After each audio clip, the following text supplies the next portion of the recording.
तपाईँ आफ्नो बारेमा परिचय दिनु न। नमस्ते, मेरो नाम वीरबहादुर तामाङ अनि म म्यारिड हो। अनि मेरो एउटा श्रीमती, 2वटा छोराछोरी छ अनि म पोखरामा बस्छु।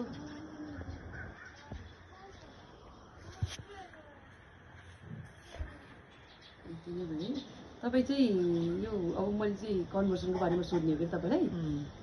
तपाईँ चाहिँ अब यो जन्मजातै हाम्रो यो इसाईमा आउनुभयो कि त्योभन्दा अगाडि अर्को नै रिलिजनमा थियो कि त्यो चाहिँ बताइदिनु। मेरो बारेमा भन्नुपर्दा चाहिँ म कसरी कन्भर्ट भयो भन्ने विषयमा चाहिँ मेरो बुबा आमा चाहिँ पहिला बौद्धिस्टमा हुनुहुन्थ्यो म जन्मनुभन्दा अगाडि। अनि उहाँहरू चाहिँ यता गाउँबाट यता पोखरा चाहिँ रोजगारीको अवसरमा आउनुभयो। अनि रोजगारीको सिलसिलामा यता काम गर्दै गर्दा चाहिँ हामीलाई पायो, विशेष मलाई पायो। मेरो दिदी हुनुहुन्छ अनि दिदी पछि मलाई पायो। अनि दिदी पाउन्जेलसम्म चाहिँ उहाँहरू बौद्धिस्टमै हुनुहुन्थ्यो। अनि मलाई पाइसकेपछि चाहिँ म 9 महिनाको हुँदा साह्रै बिरामी भयो। अनि साह्रै बिरामी भएपछि चाहिँ अनि त्यतिखेर धेरै कुराहरू गऱ्यो, फुफा गर्ने होइन, अनि झाँक्री कहाँ जाने, त्यस्तो हुन्छ नि, के भन्छ त्यसलाई, फुफा गर्ने हुन्छ नि, त्यस्तो गर्ने पनि गऱ्यो। केही पनि सिप लागेन। डक्टर कहाँ पनि गयो, मेडिसिनहरू पनि चलायो, केही पनि भएन। अनि मेरो बुवा आमाले चाहिँ के अरे चर्चमा गएपछि पास्टरहरूले प्रार्थना गऱ्यो भने निको हुन्छ भन्ने कुरा सुनेको। त्यसपछि चर्चमा लानुभयो मलाई। अनि प्रार्थना गर्दा गर्दा म निको भयो। मेरो बिरामीबाट मैले चङ्गाइ पायो, मैले निको भयो म। त्यसपछि मात्र बल्ल मेरो बुबा आमा चाहिँ यो चर्चमा जान थालेको। त्यसपछि चाहिँ अनि मेरो आफ्नै विषयमा भन्दाखेरि चाहिँ म अब सानैबाट चर्चमा एटेन्ड गर्यो सानैबाट। त्यसपछि म यो टिनेजर्स अवस्थामा मात्र मैले बाइबलको कुरामा अझै विश्वास गर्न थालेँ। अनि यो खास क्रिस्चियनिटी चाहिँ के हो भन्ने कुरा चाहिँ अझै मैले आफैले हुन्छ नि, अब मलाई कसैले मान्नुपर्छ, विश्वास गर्नुपर्छ भन्दा पनि म आफैले बुझेर चाहिँ त्यसै कन्भर्ट भएको म चाहिँ। मैले चाहिँ प्रभु येशूलाई चाहिँ आफ्नो जीवनको मुक्तिदाता प्रभु भनेर स्वीकार गरेपछि, येशूलाई चिनिसकेपछि मात्र बल्ल चाहिँ म त्यसरी कन्भर्सन भएको। तपाईँ चाहिँ इसाई धर्म परिवर्तन गर्न के कुराले प्रेरित गरे जस्तो लाग्छ? इसाई धर्म चाहिँ मैले केही एउटा भनौँ न सत्य कुरा चाहिँ मैले थाहा पाएर चाहिँ मैले चाहिँ पाएको है। मलाई त्यो कुराले चाहिँ प्रेरित गरेको। अनि मलाई के लाग्थ्यो भने पहिला, किनभने म अब यस्तो सोसाइटीमा हुन्थेँ कि अब प्राय साथीहरू हिन्दी नै हुनुहुन्थ्यो होइन।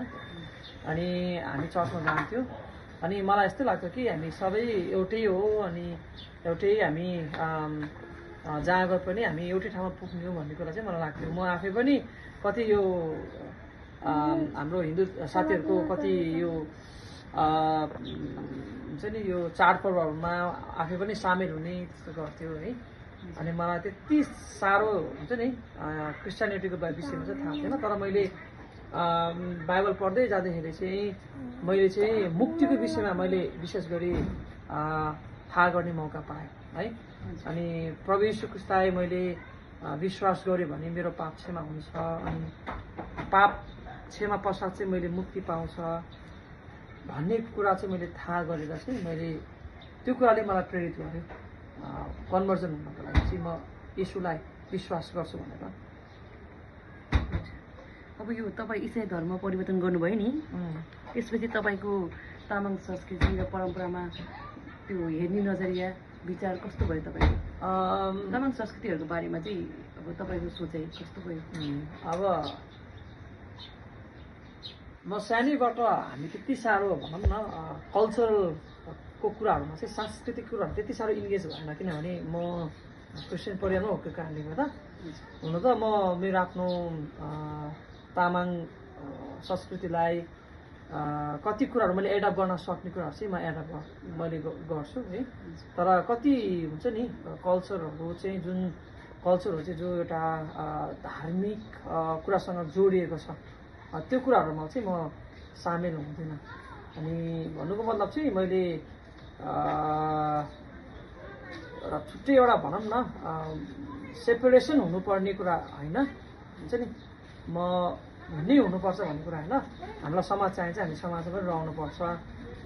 तर कति कुराहरू म एउटा क्रिस्चियन भएको कारणले गर्दा मैले के कुरालाई एडप्ट गर्न सक्छ, कतिसम्म म जान सक्छ, ताकि मेरो विश्वासलाई असर नगर्ने तरिकाले के होइन, त्यो तरिकाले। जस्तै अब कति कुराहरूमा म सहभागी हुनु पर्ने कुराहरूमा म सहभागी हुन्छु, र सहभागी हुन नसकिनु हुन्छ नि। अब जस्तै अब टिकाइ लगाउनु पर्ने कुराहरू होइन, त्यस्तो छ भने म अलिकति पछि हट्छु, किनभने त्यो कुरा चाहिँ क्रिस्चियनिटीमा चाहिँ त्यो चल्दैन है। त्यो कारणले गर्दा त्यस्ता कति धर्मसँग एउटा रुटेड भएको कुरा हुन्छ नि, त्यो संस्कृतिहरू, त्यसमा चाहिँ हामी सामेल हुँदैन।